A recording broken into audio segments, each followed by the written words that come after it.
የአይምሮ ጸሎት ወይም የልብ ጸጥታ ጸሎት ይሏታል። ምንም ቃላት ሳይናገሩ የምትጸልዩት ጸሎት ወይም ደግሞ አጭር የክርስቶስ ጸሎት ይሏታል። በምድር ላይ ኦርቶዶክሳውያን እኛ ዝቅታን እንደ ሞኝነት መቁጠር የለብንም። ትሁታን መሆን ነው። የሆነ ወቅት ላይ ሰዎች ይማራሉ፣ መመለሳቸው አይቀርም። የምትሰሩት እንዲባረክ እውነተኞቹን ብዙ ጊዜ ይከብደናል። ሰው እንዴት ሞትን አስብ ይባላል? ጨለማ ይመስላል። ሞትን ማሰብ ግን ለክርስቲያኖች የልዕልና ጫፍ ነው። ሰው መሄዳችን አንቀርም። ሰው ሞቱን ማሰብ ሲያቆም ነው ግፍ የሚፈጽመው።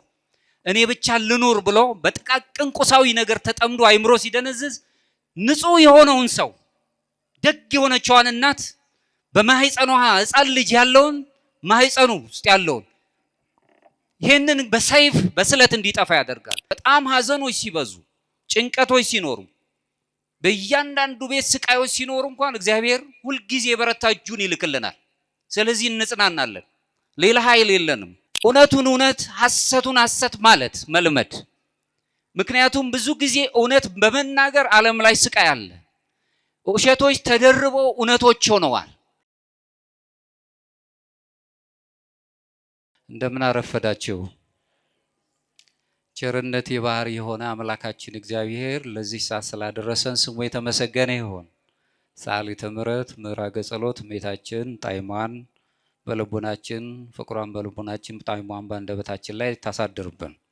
እንደ እግዚአብሔር ፈቃድ ባለው ደቂቃ ለመነጋገር የምንሞክራቸው ነገሮች በተወሰነ መልኩ በዚህ ቀን በአዘቦቱ ቀን ከሚነበቡት የቅዱስ ጴጥሮስ መልእክታት መካከል ውስጥ የምናያቸው የመጀመሪያው ጴጥሮስ ምዕራፍ 5 ከቁጥር 6 ላይ ያለውን ኃይለ ቃል ቅድም የተናገርኩትን በዛ ላይ መሰረት አድርገን ለማየት እንሞክራለን። ትምህርታዊ ነገር እንጂ ስብከታዊ ነገር እንዳልሆነ እንድትረዱልኝ ይፈልጋለሁ። ከኔ ጋር ናችሁ?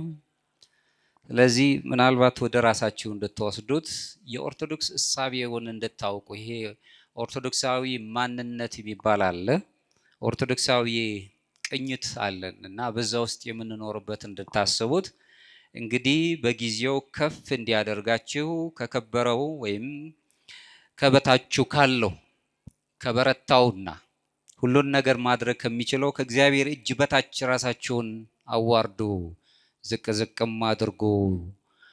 ይህንን ከቅዱስ ጴጥሮስ መልእክት ላይ የመጀመሪያው ጴጥሮስ መልእክት ምዕራፍ 5 ከቁጥር 6 ላይ የምናገኘው ኃይለ ቃል ነው። ይህንን ኃይለ ቃል መሰረት አድርገን ለመነጋገር እንሞክራለን። ቃሉ ምንድነው የሚናገረው? ለማን ነው የሚለው? ለምን ለኛስ የሚለውን ነገር አብራችሁ እንድታዩልኝ ነው። ስለዚህ እንደ ርዕስ ሊሆን የሚችለው ነገር የትህትና መሰላል ወይም ሰዋስው እስከ እግዚአብሔር መንግስት የሚያደርግ ሱታፊ አምላክ የሚለው ሊሆን ይችላል። ሱታፊ አምላክ ምክንያቱም ኦርቶዶክሳዊ ትምህርት ህሳቤ ወይም ራሱን በግሪክኛው ፍሮኒማ ተብሎ የሚጠራው እግዚአብሔርን ወደ መምሰል የምንቀርብበት በአማልክት ዘበጸጋ የሚያሰኘንን ወደ እግዚአብሔር እኛ ሰዎች ሆነን ተፈጥረን ክቡራንን ንዑዳንን ወደ እግዚአብሔር የምንሄድበትን ጥበብ እናገኘው አንዱ መንገድ የሥነ ምግባር መንገዶች አንዱ ትህትናን ነው። ራሳችሁን በሱ ከበታች አድርጋችሁ ዝቅ አድርጋችሁ አዋርዱ ነው እንደሚለን፣ ዝቅ አድርጉት እያለ የሚነግረን እናያለን። ከቅዱሳት መጻሕፍት ውስጥ በጣም ከሚመሰገኑ በጎ ምግባራት ከሚባሉ አንዱ ወይም እነዚህ አበይት ስነ ምግባራት ከሚባሉት ውስጥ በነገረ መለኮት ጥናት ውስጥ ካሉት አንዱ ትህትና ነው። ዝቅ ማድረግ ወይም በግሪክኛው ኬኖሲስ የሚሉትን ራስን ዝቅ ማድረግ፣ ባዶ ማድረግ። ራሱ ክርስቶስ እኛን ሆኖ የመላእክትን ባህሪ አልነሳም፣ ነገር ግን ራሱን ባዶ አደረገ ነው የሚለን ቅዱስ ጳውሎስ ሲነግረንና ዝቅ ማለትን መልመድ እንድንችል ዛሬው መልእክቴን ያስረዳናል። የጥቅሱ ሰዎች በነገረ ድህነት ውስጥ እንዴት መመላለስ እንዳለባቸው የሚነግረን ነው።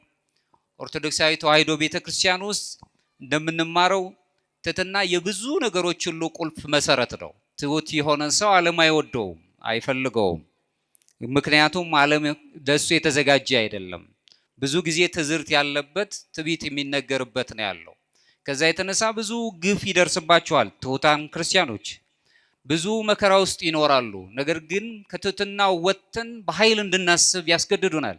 ከዛው እንድንወጣ የሚያደርግ ነገር ግን የለንም። ቃሉ የሚነግረን በምትገፉበት ጊዜ ቢሆንም ነው የሚለው የተፈጠርንበትን ፍጥረት እንድናስብ ዋናውን ነገር እንድንመለከት ነው የሚያደርገን። ስለዚህ የኦርቶዶክሳዊ መንፈሳዊ ትውፊት ውስጥ የቅብብሎሽ ያለው የቤተክርስቲያን ትምህርት ውስጥ ክርስቲያናዊ ሕይወት ብዙ ጊዜ ወደ ላይ ነው የሚመለከተው፣ እርገትን ነው የሚያየው። ከታች ያለ ሰው ወደ ላይ እንዲሄድ ይህንን ነው የሚመለከተውና ዝቅ የሚል ሰው ከፍ ይላል ብሎ ነው የሚናገረው። ከፍ ያለውም ደግሞ ዝቅታን ነው የሚሰጠው። ከፍታን ትሰጣለች አለም በኋላ ወደ ዝቅታ ውስጥ ትመራናለች። እግዚአብሔር ጋር ግን ስንሄድ ዝቅ ያለውን ሰው በምድር ላይ እንኳን መጻተኛ የሆነውን ሰው በእግዚአብሔር ዘንድ የከበረ ንዑድ ነው፣ በጣም መልካም ነው። ዝቅ ያለ ሰው የለም። በሰው በተፈጥሮ ውስጥ ዝቅታ በሰው ሰውኛው ቋንቋ ባህሪው ዝቅ አይልም። ስጋው ክቡር ነው፣ ነፍሱ ጽድቅ ያላት ናት። በነፍስ ብቻ ሳይሆን መንፈስ የሚባል ደግሞ ማንነት አለን። በዛ ውስጥ ደግሞ እግዚአብሔርን እናገኘዋለን።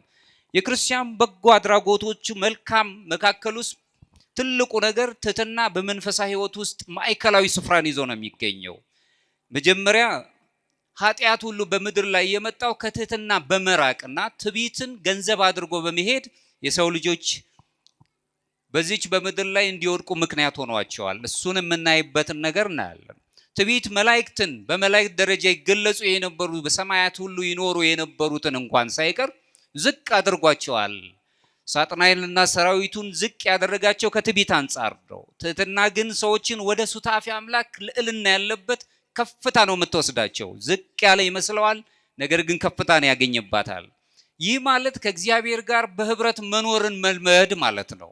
በዚህ ውስጥ ስንኖር ከፍታችን ከፍተኛ ነው፣ ወደ ላይ ነው የምንሄደው፣ በልዕልና እንገለጻለን። ሰው በሰውነቱ የማይቆጠርበት ዓለም ላይ ነው የምንኖረው። ሰዎች አብዛኛውን ጊዜ ትመለከቱ እንደሆነ አይደለም በሀገራችን በሌላውም ዓለም ላይ ብትመለከቱ ሰው ሆነን ተፈጥረን የሚያምር ልዕልናን አግኝተን ተፈጥረን በወንዝ የሚቆጠር ማንነት ተሰጥቶን ለመሞት በጣም እየጣርን ያለው ተቸግረን ያለ ነው። በዚህ ውስጥ ስለምንኖር ስቃያችን የበረታ ነው። ይህንን ስንመለከት ትዕቢት በራሱ መላእክትን ማዋረድ ከቻለ በዓለም ላይ ያለው የትዕቢት የትዕዝርት ቋንቋዎች ምንጊዜም ሲያዋርዱ ነው የሚኖሩት። ቅዱስ ጴጥሮስ ይህንን ትዕቢትን የሚመስል ነገር ትተን በእግዚአብሔር እቅፈታ ሁሉም በሚችለው አምላክ ዘንድ ዝቅ በሉ እያለ ነው የሚነግረን። ሊቃውንቱ ሲናገሩ አንድ ቃል አላቸው። የበላይን ማክበር ትክክል ነው ይላሉ፣ አቻን ወይም እኩያን ማክበር ደግሞ ተገቢ ነው። የበታችን ማገልገል ግን አምላክነት ነው ይላሉ። ከኔ ጋር ናቸው?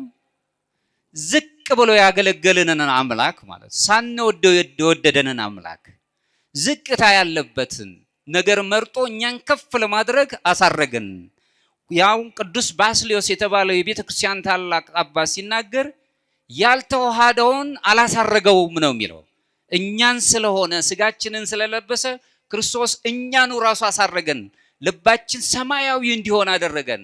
በአብ ቀኝ ተቀምጦ አዳም በትዕቢት ይፈልጋት የነበረችው አምላክነት በሱታፊ አምላክነት ወይም በጸጋ አማልክት ዘበጸጋ የሚያሰኘውን ማዕረግ አግኝቶ አዳም ከኛ እንዳንዱ ሆነ የሚለውን ትርጉም ወይም ደግሞ ትንቢት እንዲፈጸም አደረገን።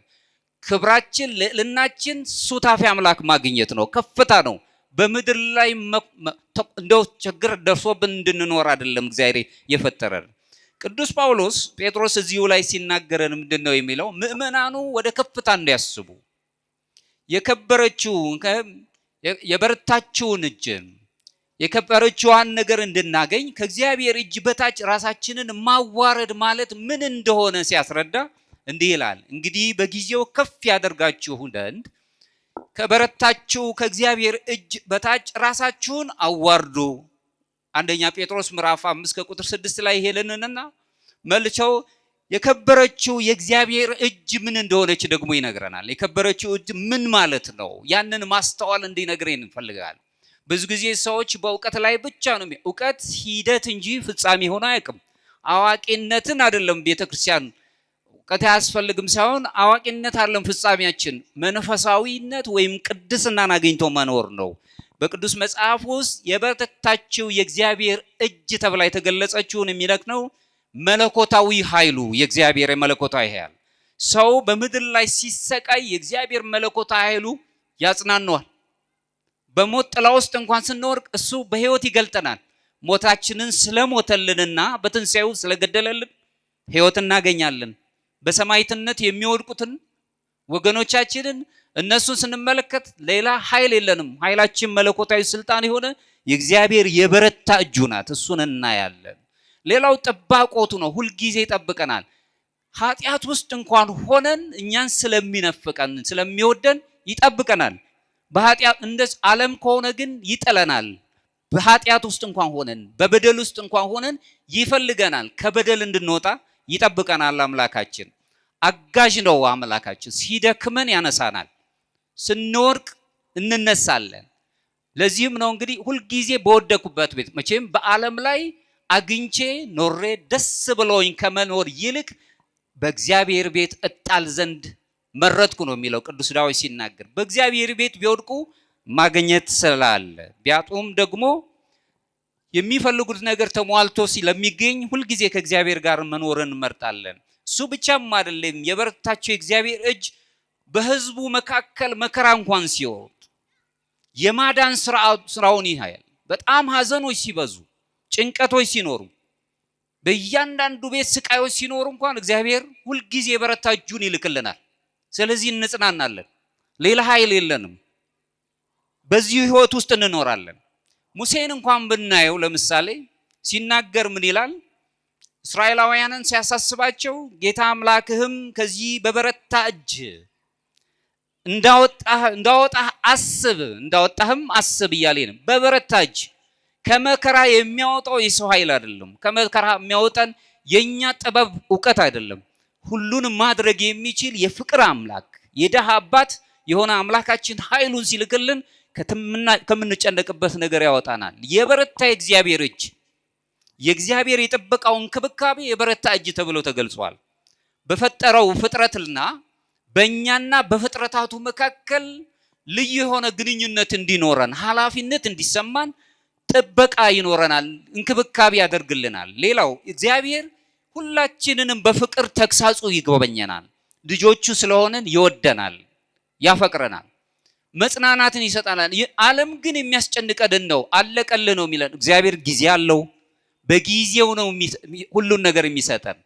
የእግዚአብሔር ጥበቃው በፈተናዎችና በመከራዎች አሁን በምንሰማቸው ጆሮን ጭው በሚያደርጉ ነገሮች እንኳን ሳለን ሁልጊዜ በሚያስደንቅ ጥበቃው ይጎበኘናል፣ ያጽናናናል። ጊዜዎቹ ለጊዜው እንሰጠዋለን። የእግዚአብሔር ስልጣን ራሱ ፍጹም ስልጣን ያለው እግዚአብሔር ነው። በእኛ ህይወት ላይ ያለው ስልጣን እግዚአብሔር ነው።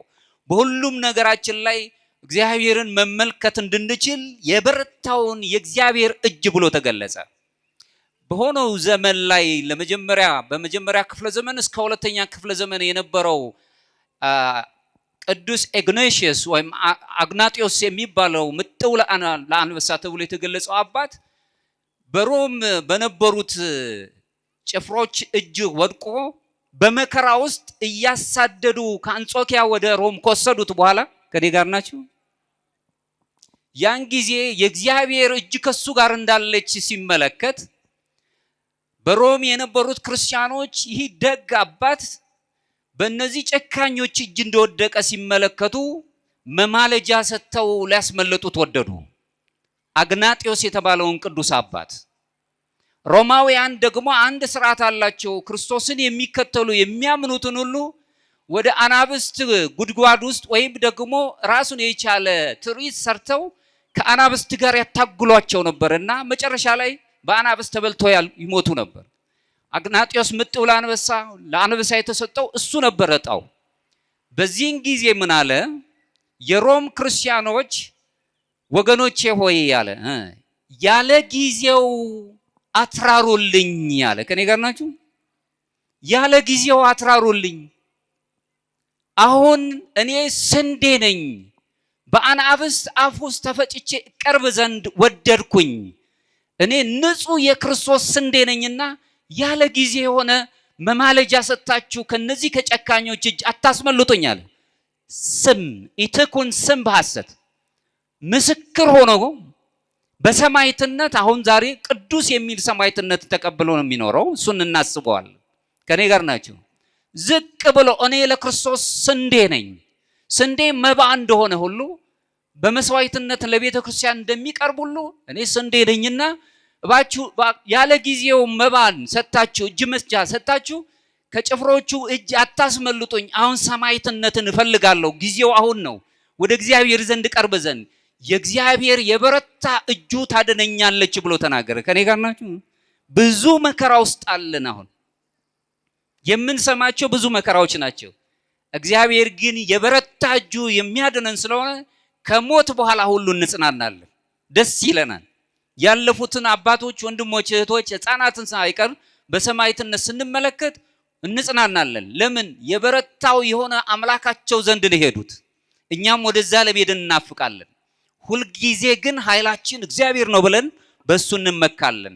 የእግዚአብሔር ፊቱ ራሱ በእግዚአብሔር ፊት ዝቅ ብለን እንታይበትን ራሱ የትህትና ዝቅታን ትርጉሙን ቅዱሳት መጻሕፍት በሰፊ ነው የሚያስረዱን። በእግዚአብሔር ፊት የሚኖረው ትህትና እግዚአብሔርን ፈቃድ መፈጸምን ከራሳችን ምኞት ይልቅ የእግዚአብሔርን ፈቃድ መፈጸምን ይመለከታል። የእግዚአብሔር ፈቃድ ምንድነው ነው? እኔን የምትወዱ ከሆነ ትእዛዜን ፈጽሙ አለ በዮሐንስ ወንጌል ላይ ራሱ አምላካችን ኢየሱስ ክርስቶስ። ትእዛዙ ምንድነው ብለን ስንጠብቅ እርስ በርሳችሁ ተዋደዱ አለ። የእርስ በርስ መዋደድ ጥርጉን ሲያሳየን ደግሞ የራሱን ሕይወት አሳልፎ ከመስጠት የበለጠ ምን ፍቅር አለ አለ። የፍቅር ጥጉ በልቦና ላይ የተተከለ የመውደድ ኃይል ነው። ራሳችንን አሳልፈን በዚህ ከቁሳዊው ዓለም ሐሳብ ወጥተን ከኔ ይልቅ እኛ የሚለውን ሐሳብ ይዘን የምንሄድበት በሕይወት የምንገለጽበት ሰዋዊ ጠባያችን በተግባር የሚገለጽበት ከኔነት። ምክንያቱም የሰው ልጅ ብቻውን ይሆን ዘንድ መልካም አይደለምና ነው የሚለው መጽሐፍ ሲነግረን። ለአዳምና ለሔዋን የተነገረ ቢመስልም ለሁላችንም ነው። ሰዎች ከሰዎች ጋር ነው የሚያምርባቸው። አንዱ በአንዱ መጽሔት ነው መስታወት ነው መኖር የሚችለው። በምድር ላለው ለማንኛውም ሰው ሰውነቱ ገዝፎ የሚታየን ከሆነ አሁንም ወደ እግዚአብሔር የበረታ ክንዱ እጁ ስር እንደወደቀን ወደ ልልና እንቀርባለን። የሱን ፈቃድ እናስባለን። የእግዚአብሔር ፈቃድ ራሳችሁን አሳልፋችሁ ስጡ ነው የሚለን። አፍቅር ቢጸከ ከመ ነፍስከ፣ ራስን በምትወድበት የመውደድ ቋንቋ ሌላን ወገንህን ውደደው ነው ያለው። መውደድ፣ ለራስ ፍቅር ማድላት። ሰው ራሱን የሚወድ ከሆነ ተፈጥሮውን ያከብራል፣ ፍጥረታትን ይወዳል። አሁን ትልቅ ችግር የገጠመን ራስን በመውደድ ራስ ወዳድ የሚባል ቃላት እንሰማለን። ሰው ራሱን እየወደደ አይደለም ያለው፣ ለራሱ ጥቅም ብቻ ነው የቆመ ያለው። እኔ ብቻ ላግኝ፣ እኔ ብቻ ልብላ ልጠጣ፣ እኔ ብቻ ልኑር የሚል ቅዠት ውስጥ ነው ያለው። በጣም ተቸግረን ነው ያለው። በዚህ ውስጥ ብዙ ሰዎች ይሰቃያሉ። በእግዚአብሔር ጥበቃ ውስጥ መኖር ራሱ የትህትናን ገጽታን እናያለን። በእግዚአብሔር ታዛዥነት ውስጥ ደግሞ ስንኖር በማናቸውም ሁኔታ ውስጥ ወኩን መሃይምነ እስከ ለሞት ነው የሚለን ራዕየ ዮሐንስ ላይ የምናነበው። እስከ ሞት እስከ ህቅታ ድረስ የመጨረሻው ትንፋሽ ድረስ የታመንኩን ለህሊናችን ታማኝ መሆን፣ ለምናደርገው ነገር ታማኝ። ሰዎች ያዩልናል ብለን አይደለም፣ ላስተማረን ላኖረን ሳይማር ላስተማረው ማህበረሰብ ታማኝ መሆን። እመኒ ወእመኒ አልቦ አልቦ ያዕቆብ የሚነግረን ይሄን ነው። እውነቱን እውነት ሐሰቱን ሐሰት ማለት መልመድ።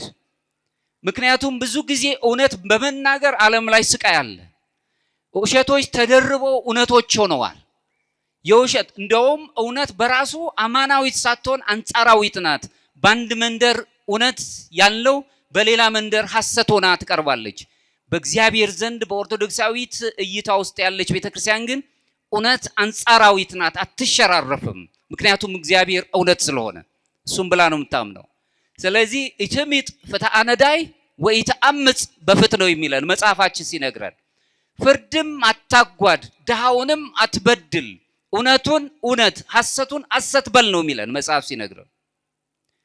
ይህንን ስንመለከት ዓለም ላይ በጣም ብዙ ፍትህን የተጓደለበት ከመኖሩ የተነሳ ትንሽና ትልቅ የሚል ነገር አለ። በዛ መልኩ ድሃው ይበደላል፣ የሚችለው ደግሞ በዳይ ይሆናል። ሁሉም ግን በእግዚአብሔር በበረታችው በእግዚአብሔር እጅ ግን ሁሉም ሰው ዋጋውን የሚያገኝበት ዘመን አለን። በድሃውም ዘንድ ላይ ያለውን የድሃውን ፍርድ አታጣም። ፍትህ ማለት እውነትን ከሐሰት ለይቶ ማሳየት ስለሆነ፣ ሌላው በመለኮታዊ ተግሳጽ ሁል ጊዜ በትዕግስት መኖር። ትሕትናም ብሎ ነው የሚገልጸው። እግዚአብሔር ይገስጸናል። ተቀነዩ ለእግዚአብሔር በፍርሃት ወተሐሰዩ ሎቱ በረአድ ነው የሚለን ቅዱስ ዳዊት ሲነግረን ለእግዚአብሔር በፍርሃት ተገዙ መገዛታችሁም ደስ እያላችሁ ነው ብሎ ተቃርኖ ያለበት ቃላቶችን ይነግረናል። በፍርሃት ተገዙ ይለንና ደስ ይበላችሁ ደግሞ ይለናል። ፍርሃት ሌላ ጎን ነው፣ ደስታ ደግሞ ሌላ ገጽታ ነው። ነገር ግን ደስታችሁ ደስ እያላችሁ ቅዱስ በሆነው ፍርሃት ማለት ነው። ልጅ አባቱን በሚፈራበት የአክብሮት ፍርሃት ለእግዚአብሔር ተገዙ እንጂ እግዚአብሔር በሰማይ ሆኖ ይህንን ሰማይ የሻፎ ድንጋይ አድርጎ ጥሎ ያጠፋናል ብለናል። ለማምላካችን እንፈራው የፍቅር ፍርሃት እንፈራዋለን። ስለዚህ በፍቅር ፍርሃቱ ስንኖር እግዚአብሔር ይገስጸናል፣ ይመክረናል። እሺ በእጄ ስንል ልባችን ሲታረቅ እግዚአብሔር ይሰማናል። በዚህ መኖር ራሱ ትሕትና ብሎ ገልጾታል። ሌላው በእግዚአብሔር ትእዛዝ ውስጥ ታዛዦች መሆን፣ በብዙ መልኩ ታዛዥ መሆንን መልመድን መቻል በራሱ ትሕትና ነው ራሱን የቻለ። ሌላው ትሕትና እንደ መንፈሳዊ ጥንካሬ ተገልጻ በኦርቶዶክሳዊ መንፈሳዊ ትምህርት ውስጥ ትገለጻለች። እሱ ነው ያለ። ዓለም ራሱ በዓለም እይታው ስንመለከት ትሕትና ብዙ ጊዜ ድክመትን ነው የሚያሳየው። ምክንያቱም በዓለም ሰለጠን ባለው ይሄ ቁሳዊው ዓለምና እኔነት የበዛበት ዓለም ላይ ስትመለከቱ ትሁት የሆነ ሰው አላዋቂ ነው ወይም የአእምሮ ህመምተኛ ነው። ከኔ ጋር ናችሁ? በእግዚአብሔር አገር በክርስትና ህይወት ግን ትሕትና ህይወት ነው። የጥንካሬ የብስለት ምልክት ነው። ከድክመት የምንወጣበት ነው። ኦርቶዶክሳዊ ትውፊት ውስጥ የሚያስተምረው እውነተኛ ትሕትና የመንፈሳዊ ጥንካሬያችን የምናሳይበት ነው። በራስ ወዳድነት በራስ ፈቃድ ከመገደፍ ይልቅ ለእግዚአብሔር ፈቃድ እንድንደገፍ በእግዚአብሔር ፈቃድ ውስጥ እንድንኖር ትሕትና መንገድን ትሰጠናለች። ይህንን ነው ቅዱስ ጴጥሮስ የሚነግረን።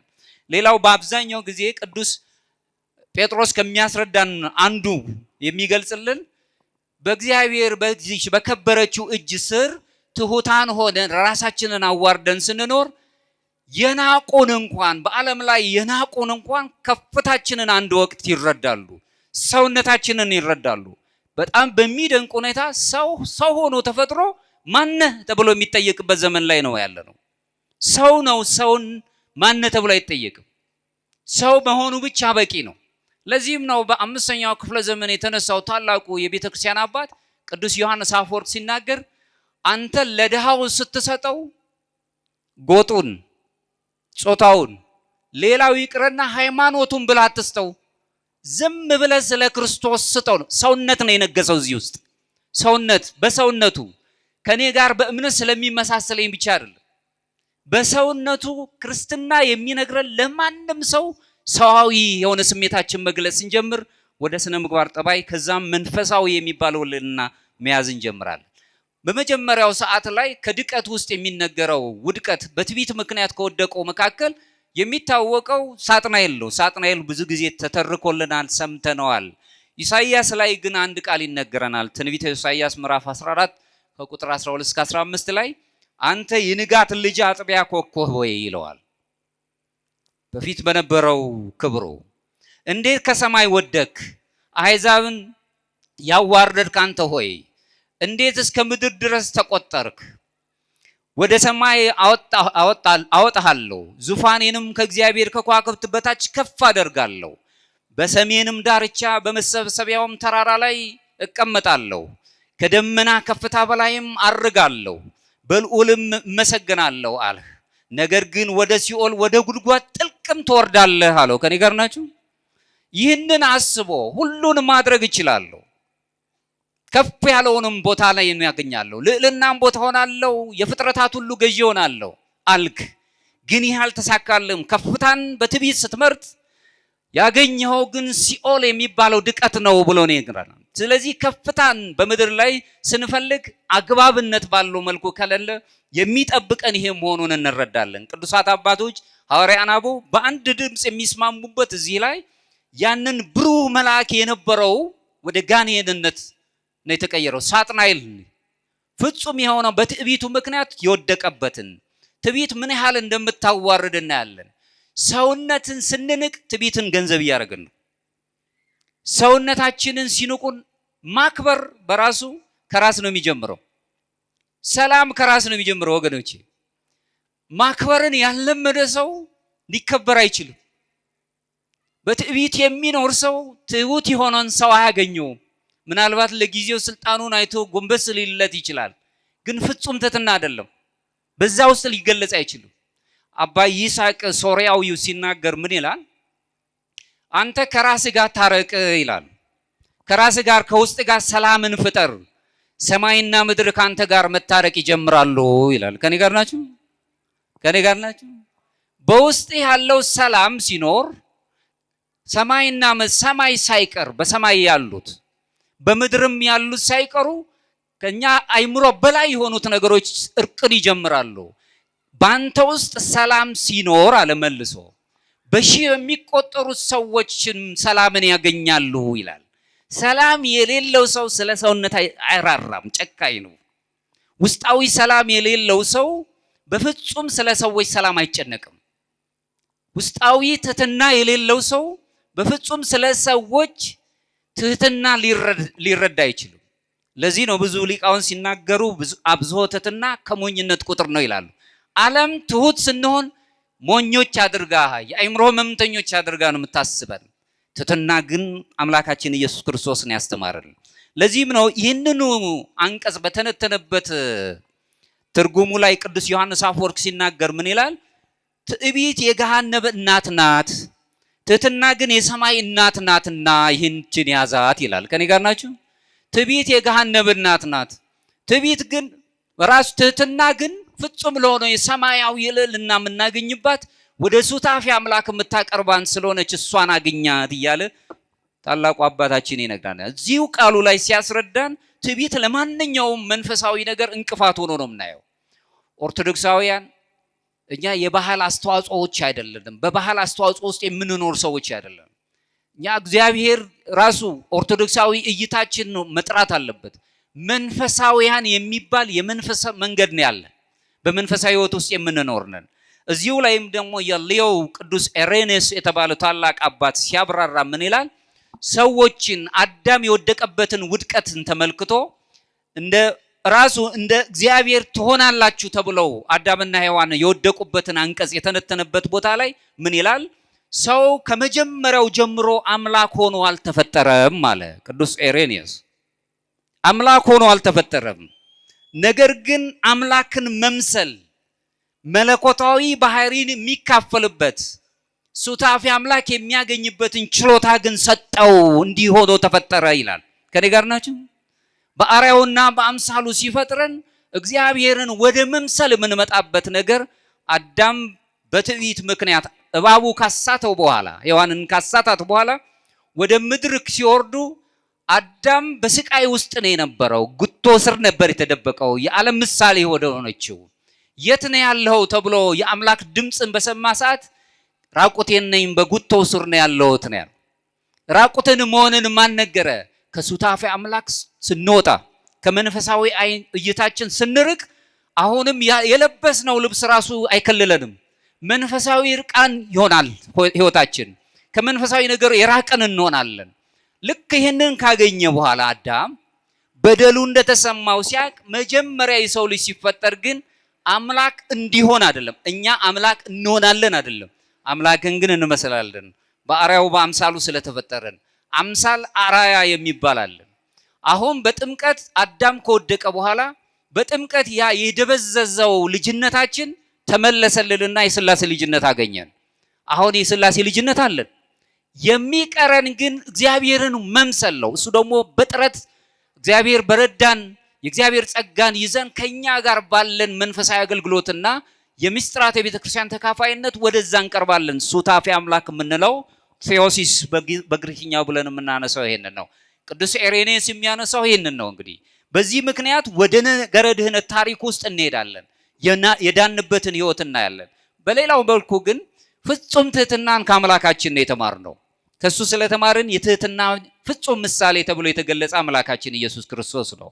ለዚህም ነው ቅዱስ ጳውሎስ ሲናገር በፊልጵስዩስ መልእክቱ ላይ ምዕራፍ 2 ከቁጥር 8 ላይ ራሱን አለ አምላካችን ኢየሱስ ክርስቶስ አዋረደ ለሞትም፣ ይሄውም የመስቀል ሞት እንኳን የሆነውን የታዘዘ ሆነ ነው የሚል። ራሱን ባዶ አደረገ። ስለኔ ስለናንተ ስለ አዳም ስለ ፍጥረታቱ ስለ ሰው ልጆች ብሎ አምላካችን ራሱን ዝቅ አደረገ። ከፍታን የተመኘ አዳምን ትሕትና ያስተምር ዘንድ ዝቅ አለ አምላክ። ከፍ ሊያደርገን ዝቅ ብሎ መጣ። ከፍ ብሎ በመስቀል ላይ ታየ። በመስቀል ላይ ተሰቅሎ አይደለም ነፍሳዊ ባህሪያችንን ሰውነታችን ግርማ አገኘ። እሱ ደመግቦ አልነበረም ነው የሚለን መጽሐፍ ሲነግረን። በመስቀል ላይ ሆኖ በደም ታጥቦ በደም ውስጥ ሆኖ ደሙን አፍሰሰልንና እሱ ግን ደመግቦ አልነበረም። አዳም ከወደቀ በኋላ ውበቱ የሰውነት ውበቱ ጠፍቶስ መንፈሳዊ ሕይወቱ ጠፍቶ የነበረውን በደሙ ከመለሰለት በኋላ ደመግቦ ያደረገን እኛን። ከኔ ጋር ናችሁ?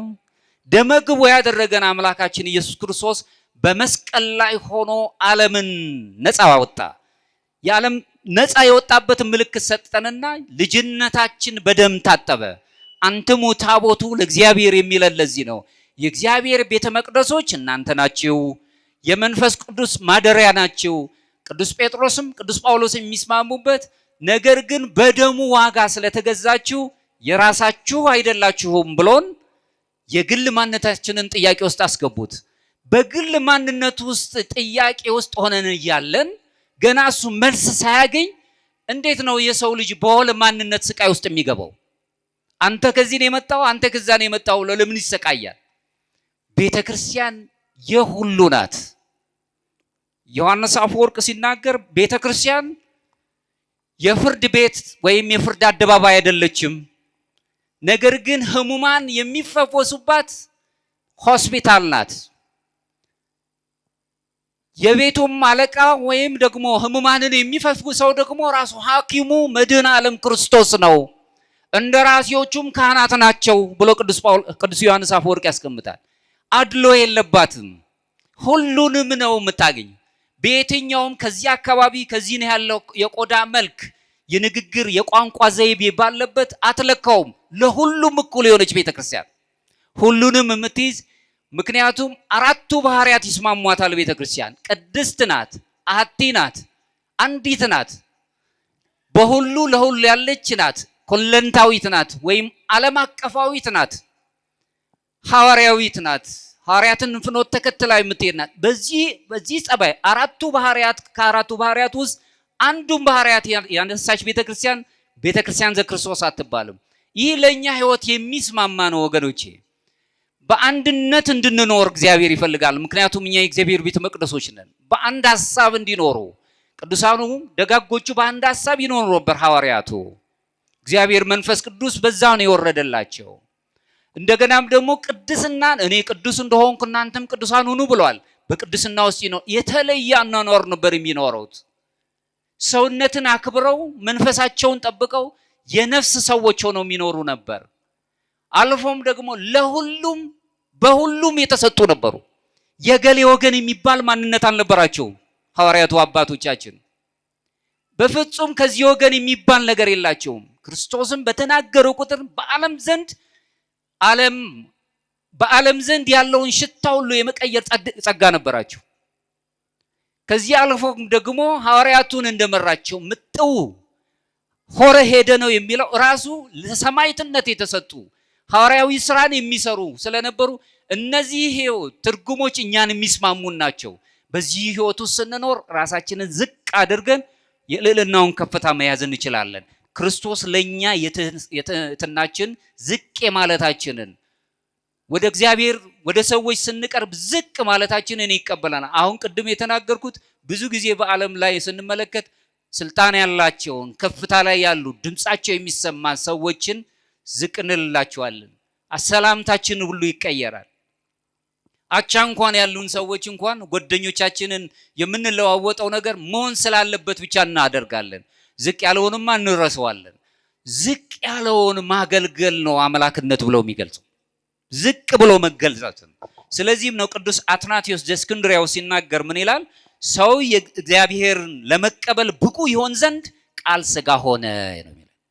ቃል የተባለ መድህን ክርስቶስ አምላካችን ከሰማይ ወርዶ ዝቅ ያለውን አዳምን ባህሪውን ከፍ ሊያደርግ እኛን ከፍታችንን ሊመልስልንና ወደ ቀደመ ክብራችን ሊመልስ ቃል ወልደ እግዚአብሔር ኢየሱስ ክርስቶስ መድኃኔ ዓለም እሱ ሰው ሆነ፣ ዝቅም አለልን።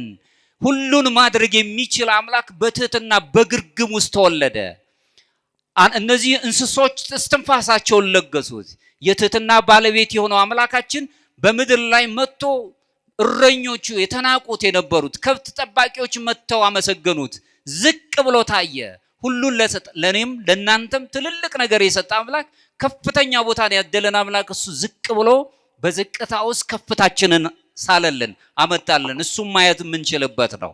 ከዚሁ ጋር እንግዲህ ዮሐንስ ወንጌል ምዕራፍ 13 ከቁጥር 14 ላይ እንግዲህ ይላል፣ እኔ ጌታና መምህር ስሆን እግራችሁን ካጠብኩኝ አለ መድኃኔ ዓለም ክርስቶስ፣ እናንተ ደግሞ እርስ በርሳችሁ እግራችሁን ትታጠቡ ዘንድ ይገባችኋል። ምሳሌ ለመሆን መጣ። ዝቅ ማለትን በጣም በዓለም ኃጢአተኛ በደለኛ ናት ብለው የከሰሷትን እንኳን ሴት ከሳሾችሽ ወዴት አሉ? ከእናንተ መካከል ኃጢአት የሌለበት ሰው ይውገራት። ሁሉም ኃጢአቱ ተናበበ። ሁሉም ዘንድ የሚነበብ የተሸፈነ ኃጢአት አለ፣ ግን የኛ ሳይሆን የሌሎች ነው የሚታየን። ስለዚህ ግፎች የሚበዙት ለዚህ ነው። የራስህን ኃጢአት ተመልከት። ሁሉንም ነገር በመናገራቸው ፈሪሳውያን አዋቂዎች ሆነው ነበር የሚታዩት። ዝቅ ማለትን አልለመዱም። ዝቅታን ከመጻሕፍት ቢነገራቸውም በተግባር ሊተረጉሙት አይቻሉም። አሁንም ቅዱስ ይስሐቅ ሶርያዊው ሲናገር ምን ይላል? አንተ በምድር ላይ ስትኖር ነው ማለት አላዋቂ ሆነህ ኑር ይላል። ማለት ዕውቀትን ንቆት አይደለም። ምክንያቱም አንተ ከምታውቃቸው ዕውቀቶች የበለጠ የማታውቃቸው አሉና፣ ስለዚህ አላዋቂ ሆነ መኖር ይሻላል። በመናገር በትዕቢት ስቃይ ውስጥ ከምትገባ አለ ዝም ማለትን ምረጥ። ዝም በላል። ከኔ ጋር ናችሁ? ዓለም ብዙ ጩኸት አለው። የእግዚአብሔር ሰዎች ያዳምጣሉ እንጂ አይጮሁ። ብዙ ነው የሚሰሙት። ዝም በል እምተናብቦ ይሄ ይሳርመሞ ከመናገር ዝምታ ይሻላል። ቅዱስ ዳዊት ሲናገር ደግሞ ራሱን የሚያነው ለአንደበቴም ሲም እግዚኦ አቃቤ ለአፉዬ፣ ለአንደበቴ ጠባቂ ንዘዝላት። እቺ ምላስ እሳት ስለሆነች አገርን ቃላቶቻችን አገር መጠገን አገር ማፍረስ ስለሚችሉ፣ ህዝብን ስለሚያጠፉ፣ በቃላት ብዙ ሰዎች ስለሚሞቱ፣ በቃላት ብዙ ሰዎች ስለሚጠገኑ መልካም ሲሆን፣ ስለዚህ አለመናገርን ዝምታ ምረጥ። አለመናገር ግን ማለት ዝም ማለት ግን አለመናገር ማለት አይደለም። የት መናገር እንዳለብህና የት መናገር እንደሌለብህ መለየት ማለት ነው። ከኔ ጋር ናችሁ? ዝም ማለት ዝም ስንል አላዋቂዎች መሆን ማለት አይደለም፣ ወይም መሸነፍ አይደለም፣ መንበርከክ አይደለም። ዝም ሲሉ የልብ ጸጥታ እናገኛለን። በዚህ በኦርቶዶክሳዊ መንፈሳዊ ትምህርት ውስጥ የምናየው በኦርቶዶክሳዊ በግሪክኛው የሚነሳው ሄዚኪያ ወይም ሄዚኪያዚዝም የሚባል ሄዚኪያ ማለት ውስጣዊ ሰላም ጸጥታ ማለት ነው። የአይምሮ መረጋጋትን ገንዘብ ማድረግ ማለት ነው። በልብ ጸጥታ ውስጥ መኖር ማለት ነው። ወይም ደግሞ ንጹህ ጸሎት የምትባላለች መጀመሪያዎቹ ዘመን ላይ የነበሩ ሐዋርያን አበው የሚሏት የአይምሮ ጸሎት ወይም የልብ ጸጥታ ጸሎት ይሏታል። ምንም ቃላት ሳይናገሩ የምትጸልዩት ጸሎት ወይም ደግሞ አጭር የክርስቶስ ጸሎት ይሏታል። ኪሪየ ለይሶ አቤቱ ይቅር በለኝ። ሁሉም ሰው የሚጸልያት፣ አሁንም ተቀምጣችሁ እኔም ቆሜ ሁሌም የምንጸልያት፣ እየሰራን እየወጣን ይቅር በለን። ትሕትናን ነው የሚገልጸን፣ እሱ ዝቅታን ነው የሚገልጸው። ስለዚህ በየት ቦታ መናገር እንዳለብህ ወቅ፣ የት ቦታ ደግሞ መናገር እንደሌለብህ ወቅ ነው ያለው። በእምነት ሲመጣ ዝም በል እያልን አይደለም።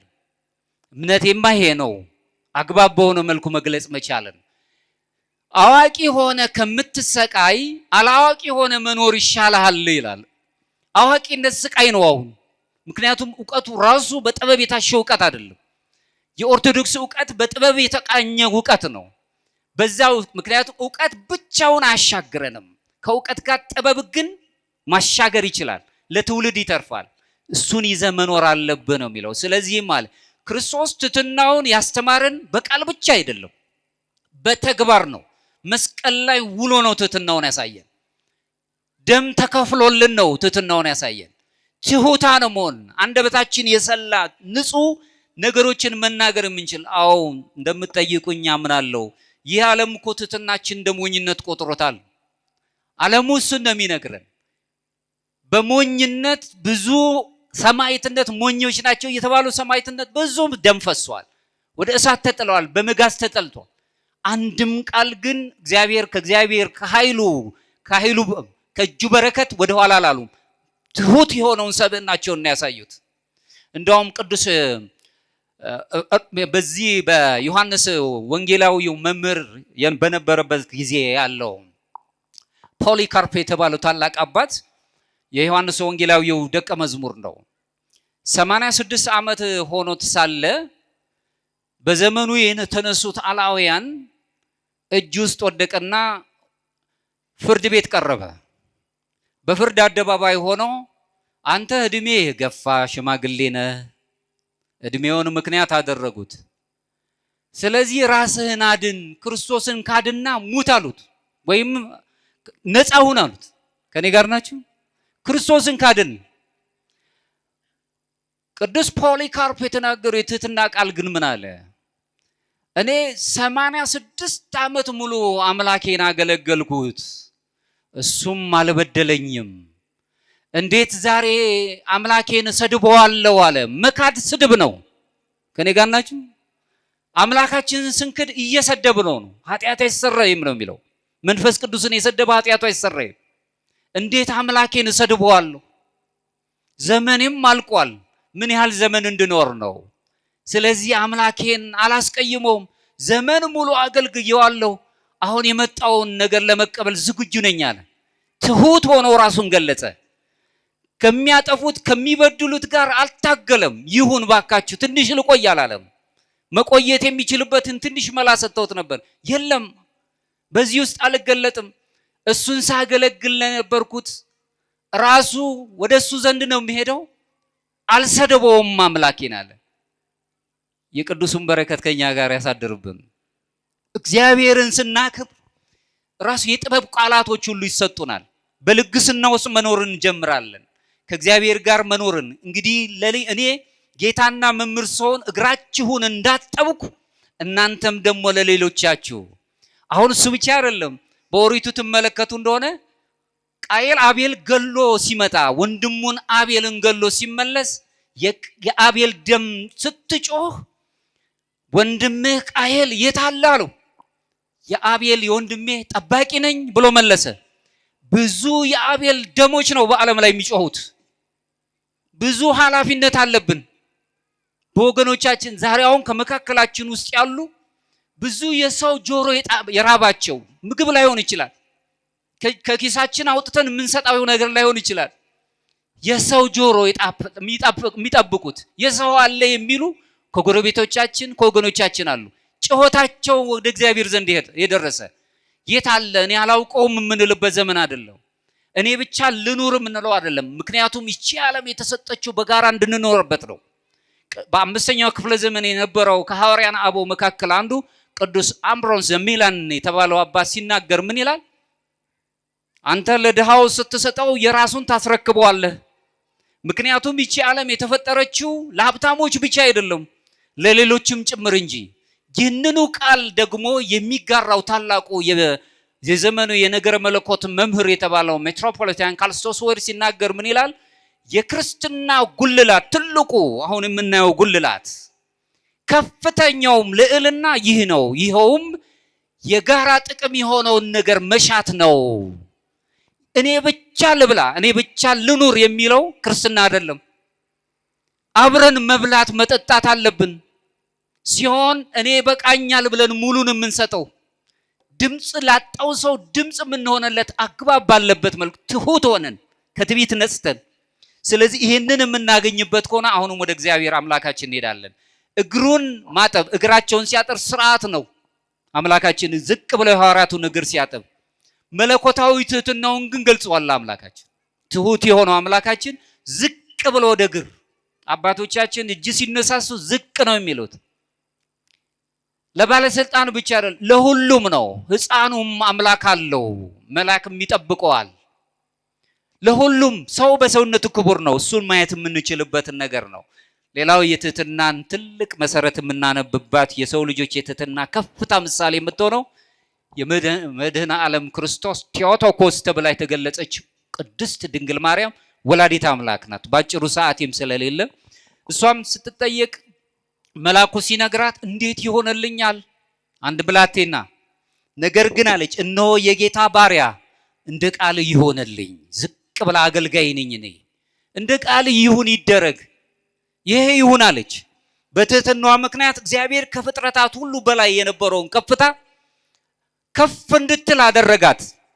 ስግው የሆነው ቃል ረቂቅ የሆነው የማይጨበጠው በጠባብ ደረት ባጭር ቁመት ተወስኖ ለዚህ ክብር የምትበቃዋን ድንግል ማርያምን መርጦ ትህትናዋን ወዶላት በትህትና ልዕልና ውስጥ አምላካችን እኛን ሊያድን ከቅድስት ድንግል ማርያም ከስጋዋ ስጋ ከነፍሷ ነፍስ ነሳ። ስለዚህ የባሪያይቱን መዋረድ አይቷልና ብላ ጸለየች። ዝቅ የሚሉትን የሚጎበኝ አምላክ ነው ያለን። የትህትናን ትልቅ የከፍታን ምሳሌ የምናነባት ድንግል ማርያም ናት። በዚህ ህይወት ውስጥ ስንኖር አሁንም በዚህ ጎርጎርዮስ ፓላማስ የተባለውን የድንግል ማርያምን ትህትናን በገለጸበት አንቀጹ ላይ ምን ይላል? ትህትና ድንግሊቱን ሰማይ የማይችሉትን እርሱን ለመቀበል ብቁ ሰማያት የሰማያት ሁሉ ሰማይ የሆነውን አምላክ እሱን እንድትወስድ ብቁ አደረጋት ይላል። ትህትና ድንግሊቱን ሰማያት የማይችሉትን እርሱን ለመቀበል ሰማያት ይችሉት የማይችሉትን ሁሉ መላእክት የማይዳስሱትን ሁሉ እንድትሸከም ብቁ አደረጋት ብሎ ጎርጎርዮስ ፓላማስ የሰባተኛው ክፍለ ዘመን የቤተ ክርስቲያን ታላቅ አባት ይህንን ገልጿል። በዚህ ህይወቱ ስንሄድ እኔ የጌታ ባሪያ ማለትን መልመድ እንድንችል ትህትናን ከድንግል ማርያም ተማርን። በጊዜው ትመለከቱ እንደሆነ ቅዱስ ጴጥሮስም ሲናገር በትምህርቱ በጊዜው ከፍ እንዲያደርጋችሁ ከበረታው ከእግዚአብሔር እጅ በታች ራሳችሁን አዋርዱ። ጊዜ ተገልጿል። በጊዜው ዝቅ እንዲያደርጋችሁ ወላዲተ አምላክ ትህትናዋን ወደ ከፍታ እንድንመጣ ወላዲተ አምላክ የሚለው ልዩ የሆነውን ማንም የማይችለውን ለድንግል ማርያም ብቻ የተሰጠውን ክብር አግኝተን አምላካችንን እኛን ሆኖ ከኃጢአት በስተቀር እኛን ሆኖ ሁሉንም ነገር የኛን ግፍ ሁሉ ተቀብሎ ሰዎች አልወደዱትም፣ እሱ ወዶን እሱ በትህትና ተገልጾ የሚያደርጉትን አያውቁምና ይቅር በላቸው ሁሉን በደል እየፈጸሙበት ዝቅ ብለን እሱን እንድንመስል ትምህርት አስተማረን። ከድንግል ማርያም የምንማረውም አንዱ ይሄ ነው። ትህትና ኦርቶዶክሳዊ መንፈሳዊነት ላይ መሰረት ጥሎ ነው የሚሄደው። በዚህ ህይወት ውስጥ እንድንኖር ነው። ትህትና ራስን ከማታለል ነፃ ያወጣናል። ትሁት ስንሆን ራሳችንን አናታልልም። በእግዚአብሔር ፊት ፍቅርን፣ እውነታን ሁሉ የምንገልጽበትን የእውነት ሰዎች ያደርገናል። እውነት መናገር መቻልን። እውነት ስንናገር ብዙ ጊዜ ችግር ይገጥመናል። በእውነት ስንኖር ግን ትህትና በራሱ ቅዱስ ይስሐቅ ሶርያዊ ሲናገር ምን ይላል? እዚህ ላይ ትህትና የመለኮት ልብሱ ናት ነው የሚለው። ከኔ ጋር ናቸው። ትህትና ለመለኮት ለአምላካችን ራሱ ልብሱ ውበቱ ናት። የሚደነቅበት የሚመሰግንበት ነው።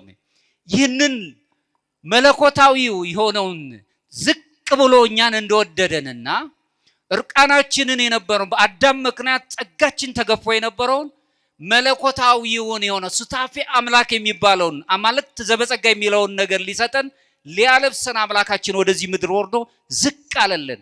በምድር ላይ ኦርቶዶክሳውያን እኛ ዝቅታን እንደ ሞኝነት መቁጠር የለብንም። ትሁታን መሆን ነው። የሆነ ወቅት ላይ ሰዎች ይማራሉ፣ መመለሳቸው አይቀርም። እንዲመለሱ ነው መጸለይ ያለብን። እዚሁ ላይ ፈሪሳዊውን ብትመለከቱ አንድ ፈሪሳዊና ቀራጩ ብዙ ጊዜ ተመራቸዋል። ወደ ቤተ መቅደስ ሲገቡ ፈሪሳዊ ሰው በመመጻደቅ እንደዚህ ኃጢአተኛ ሰው ስላላደረከኝ አመሰግንሃለሁ፣ ያ ቀራጩ ደግሞ አምላኬ ሆይ ከፍ ብዬ አንተ ማየት የሚያስችለኝ ምንም በጎ ነገር የለኝም፣ ዝቅ ብሎ አቤቱ ማረኝ። ከኔ ጋር ናችሁ? ዝቅ ሲል ከዛ በኋላ አምላክ ሲናገር ምን አለ? መልሶ ያለው ከዚያ ይልቅ ይህ ጻድቅ ሆኖ ወደ ቤቱ ተመለሰ። ዝቅ ስንል ቅድስናን፣ እውነትን፣ ጽድቅን ይዘን ወደ ቤታችን እንሄዳለን። ዝቅ ማለትን መልመድ። ዝቅ ብለን ነው የቅድስት ቤተክርስቲያንን አውደ ምሕረት ምን ስመው ዝቅ ስንከፍታ ያድለናል አምላካችን። በዚህ ታሪክ ውስጥ ኦርቶዶክሳዊ ትርጓሜውን በደንብ ማየት አለብን። ነገረ ድህነትን በዚህ ውስጥ ስለምናይ ራሱን የቻለ ነገር ድህነት የሚገኘው በውጫዊ ተግባር ላይ ውጫዊ የሆነው ነገራችን ብቻ እንደው ትሁታን ስለሆነን አይደል። ውስጣዊ የሆነ የሚታገለን የትዝርትና የትዕቢት መንፈስ መውደቅ አለበት። እሱ ሲወድቅ አሁንም እግዚአብሔር ወደ ምህረቱ ይወስደናል። እሱም ማየት የምንችልበት ነው። የመጨረሻውም ማነሳው ይህንን ትሕትናን ማየት የምንችልበትን ዮሐንስ ዘሰዋስው የሚባል የመሰላል 30 መሰላልን ስሎ በተለይም ለባሕታውያንና ለመነኮሳት በሚገልጸው አንቀጹ ላይ ለሁላችንም በሚመች አይነት መልኩ የጻፈው ጽሑፍ አለ። እዚህ ጽሑፉ ላይ ራሱ ምን ይላል? ዮሐንስ ዘሰዋስው ጋኔል ሊመስለው ወይም ሊያሸንፈው የማይቻለው ብቸኛው በጎ ነገር ትሕትና ብቻ ነው አለ። ከኔ ጋር ናችሁ? ሁሉንም ነገር መምሰል ይችላል። ርኩስ መንፈስ ጻድቅም መምሰል ይችላል። ጿሚም ጸላይም ሊመስል ይችላል። ሊያስቀድስም በሚመጣ አይነት መልኩ መስሎ ሊመጣ ይችላል። ነገር ግን በጣም የሚቸገረው ትሁት ሆኖ መምሰል አይችልም። ለምን? ውድቀቱ በትዕቢት ስለሆነ። ሰዎች ትሁታን ሳይሆን ውስጣቸው ትሁታን ሳይሆን በትዕቢትና በትዕዝርት ኖሮ ግን አፋዊ ውጫዊ ገጽታቸው ትሁት መምሰል ሆኖ የሚመሰል ከሆነ አንድ ቀን ግን ውስጣዊው ነገራችን ይወጣል፣ ማንነታችን ይጋለጣል። ራሳችንን መምስለን ነው መኖር ያለብን። ራሳችንን ፈልገን ማግኘት ነው ያለብን። ስለዚህ እሱን መምሰል አይችልም ነው የሚለው። በዚሁ ላይ ይህ አባባል ልዩ የሆነ ባህሪ ነው የሚገልጸው። ርኩሳት መናፍስት የተወሰነ ውጫዊ ነገሮችን መምሰል ይችላሉ፣ ግን ውስጣዊውን ነገር ማግኘት አይችሉም። እግዚአብሔር ትሕትናን ግን ለምን ፈለገ ብለን እንጠይቅ ይችላል። እግዚአብሔር በፍጹም ከስነ ምግባራት መካከል ውስጥ መሰረት የሆነውን ራሱ ፍቅር እንኳን ትልቁ ቢሆንም ትሕትናን ግን በጣም ይወዳታል። ሐዋርያው ቅዱስ ያዕቆብ ሲናገር ምን ይላል? በያዕቆብ ምዕራፍ 4 ላይ እግዚአብሔር ትዕቢተኞችን ይቃወማል፣ ለትሑታን ግን ጸጋን ይሰጣቸዋል ይላል። እጅግ የተቆራኘ ፍቅር አለው ከትሕትና ጋር ዝቅ ማለትን እሱም ስላሳየን ዝቅ እንድንል ይፈልጋል። በተመሳሳይ መልኩ ቅዱስ ዳዊትም በመዝሙረ ዳዊት መዝሙር 38 ላይ ከቁጥር 6 እግዚአብሔር ልዑል ነውና ዝቅተኛውንም ያያል አለ። ዝቅ ያለውን ይመለከታል። የወደቀውን ማየት የሚችል አምላክ ይፈልገናል። ዝቅ ያለውን የተሰቀለው አምላክ ሁላችንንም ይፈልጋል። የሚጠለው የለም። ትሁት ሰውነት መልካም የሆነ ስጦታም አለው። ይህም በበጎ ሕይወቱ የሚገለጽ ነው። ስለዚህ ትዕቢት ራሱ መሰረታዊ ነገሩ ምንድነው? እኔ እችላለሁ ነው የሚለው፣ አደርገዋለሁ ነው ትዕቢት። ትሕትና ግን ምን ጊዜም ችሎታውን ለአምላክ ነው የሚሰጠው። እግዚአብሔር ይችላል፣ በእግዚአብሔር ኃይል አለን፣ እግዚአብሔር ያከናውንልናል፣ በእግዚአብሔር ጥበብ ውስጥ ሁሉ እንኖራለን ነው የሚለው። ቅዱስ ዮሐንስ አፈወርቅ ሲናገር ምን ይላል መልሶ? ትሕትና የበጎ ምግባራት ሁሉ ስር፣ እናትና ሞግዚት፣ መሰረትና ማሰሪያ ናት ይላል። ለሁሉ ነገር ማሰሪያችን ትሕትና ናት። ፍቅር አለን እንኳን ብለን ፍቅራችን በትሕትና መገለጽ ካልቻለ አሁንም የከሸፈ ነው የሚሆነው። በዚህ ሕይወት ውስጥ እንድንኖር ቅዱሳን አባቶቻችን መምሰል የምንችልበትን ነገሮች ማየት አለብን። የአምላኬን ሕማም እመስል ዘንድ እቀበል ዘንድ አቤቱ ፍቀዱልኝ። ቅድም አግናጢዮስ ምጥውለ አንበሳ የተናገሩት እባካችሁ ክርስቲያኖች ወይ መማለጃ ሰጥታችሁ በምድር ላይ ተቅበዝብዤ ከምኖር አሁን እንኳን አለ የአምላኬን ሕማም ተቀብዬ እሱን እመስል ዘንድ ፍቀዱልኝ አለ። እግዚአብሔርን መስለን እንድንኖር ዓለም አይፈቅድልንም። እኛ ግን ከዚህ ዓለም ጠባይ ወጥተን ከቁሳዊው ዓለም፣ ይህ ማለት ሳትበሉ ሳትጠጡ ኑሮ ሳይኖራችሁ ሳትነግዱ ዝም ብላችሁ ኑሩ ማለት አይደለም። እንዲሁ ዝም ብሎ በተቀመጣችሁበት ከሰማይ ይወርዳል ማለት አይደለም። የምትሰሩት እንዲባረክ እውነተኞች ሁኑ። የምታገለግሉት አገልግሎት ዝቅታ ባለበት ወደ ከፍታ የሚያድግ ይሁን። እግዚአብሔር ይባርክላችኋል። ቅዱስ ፖሊካርፕም የሚያስቀምጥልን ነው። በጊዜው ሲል በጊዜው እያንዳንዱን ቅዱስ ያዕቆብ ሲያነሳ ራእዩን ገና እስከተወሰነ ጊዜ ድረስ ነውና እያለ የሚነግረናል ቅዱስ ዕንባቆም ከትንቢተ ዕንባቆም ምዕራፍ 2 ከቁጥር 3 ላይ። ስለዚህ ወደ ሱታፌ አምላክ ሊያመጡ የሚችሉትን ነገሮች በደንብ ተገንዝበን መሄድ አለብን። በዚህ ውስጥ ስንኖር እግዚአብሔር አምላካችን የልዕልናውን ጥግ ይሰጠናል። እንደ መጨረሻ የምናየው ምናልባት ማጠቃላይ የማደርገው ነገር እንዴት በተግባር እንግለጸው ነው። በትህትናን አንደኛ ተግሳጽና በተግሳጽ ህይወት ውስጥ የምንኖርበትን የደስታ ህይወታችንን ፈልገን ማግኘት አለብን። ተግሳጽን መውደድ አለብን። ተግሳጽ ቸል የሚል የራሱን ነፍስ ይንቃል። ዘለፋን የሚሰማ ግን አይምሮውን ያገኛል ወይም ደግሞ ዕውቀቱን ጥበቡን ይገለጽለታል። ይህ ምሳሌ 15 ላይ የምንረዳው ነው። ክርስቶስ ደቀ መዛሙርቱን እኔ እንዳደረኩላችሁ እናንተ ደግሞ እርስ በርሳችሁ ምሳሌ ሆናችሁ አድርጉ ብለው እንደሰጣቸው ሌሎችን በፍቅር ማገልገልን መልመድ አለብን። ማፍቀር አለማፍቀር አንችልም። ፍቅር ተፈጥሯዊ ነው። ሰዎች አፍቅሩኝ ብሎ ማስገደድ አይችሉም እንጂ እንደውም አልፎ ተርፎ ገዳዮቻችንን እንኳን እንድናፍቅር ጠላቶቻችን ውደዱ ነው ያለን። የክርስትናው ትልቁ ጥግ በጣም ከባዱ ፍቅር ጠላትን መውደድ ነው። በዚህ ውስጥ እንድንኖር ነው። ክብር ለእግዚአብሔር መስጠት፣ ሰዎችን ማድነቅ ማክበር መልመድ አለብን።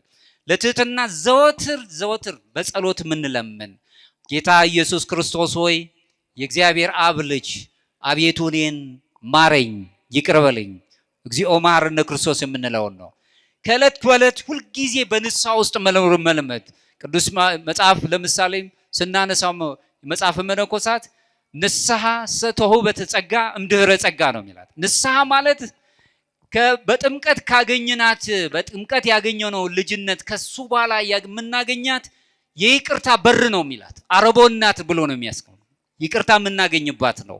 ሞትን ማሰብ ብዙ ጊዜ ከብደናል። ሰው እንዴት ሞትን አስብ ይባላል? ጨለማ ይመስላል። ሞትን ማሰብ ግን ለክርስቲያኖች የልዕልና ጫፍ ነው። ሰው መሄዳችን አንቀርም። መሞት ማለት ግን መጨረሻ መሆን ማለት አይደለም። ለክርስትና ሌላ ህይወት የምንኖርበት ጅማሮ ነው። ሰማያዊ ህይወታችንን የምንጀምርበት ነው። ሁሌ ሞት ስናስብ ግፍ ይቆማል። ሞት አለብኝ ስንል እጃችንን በሰዎች ላይ ማንሳት፣ ሰይፍ ማንሳት፣ ሰዎችን ደም ማፍሰስ እናቆማለን። ሰው ሞቱን ማሰብ ሲያቆም ነው ግፍ የሚፈጽመው። እኔ ብቻ ልኑር ብሎ በጥቃቅን ቁሳዊ ነገር ተጠምዶ አይምሮ ሲደነዝዝ ንጹህ የሆነውን ሰው ደግ የሆነችዋን እናት በማህፀኗ ሕፃን ልጅ ያለውን ማህፀኑ ውስጥ ያለውን ይህንን በሰይፍ በስለት እንዲጠፋ ያደርጋል። ሞቱን የሚያስብ ሰው ግን ምንጊዜም ለሰው ልጅ ክብር አለው፣ በክብር እንዲገለጽ ያደርገዋል። ቅዱሳንን ህይወት ሁልጊዜ ማጥናት፣ ህይወት አድርጎ መኖር። ቅዱሳን በተግባር ላይ የዋለችው ትህትናቸው ፍጽምት ናት።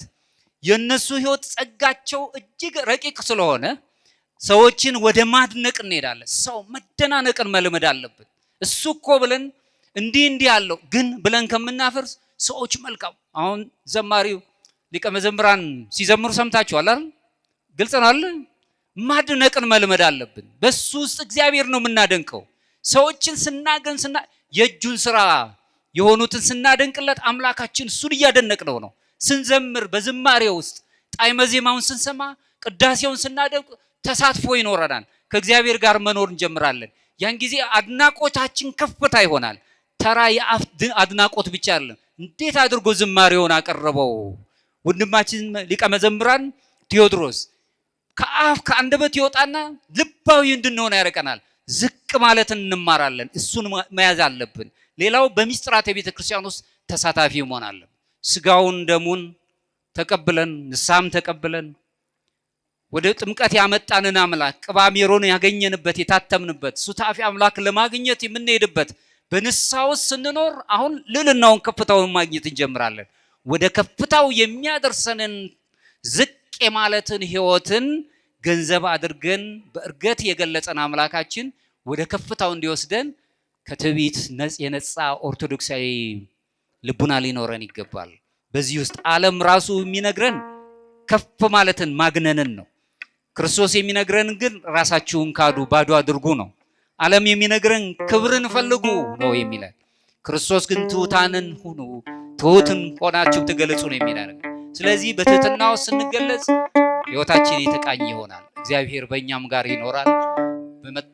የመጣብን ሁሉን ነገር እግዚአብሔር ከሀገራችን ከዓለማችን ላይ አንስቶ የትዕቢትን መንፈስ የአጋንንትን መንፈስ ሁሉ አጥፍቶልን እኛም በትህትና ተገልጸን በዝቅታችን ውስጥ ወደ ልዕልና እንዲመልሰን የአምላካችን የእግዚአብሔር ቅዱስ ፈቃድ ይሆንልን።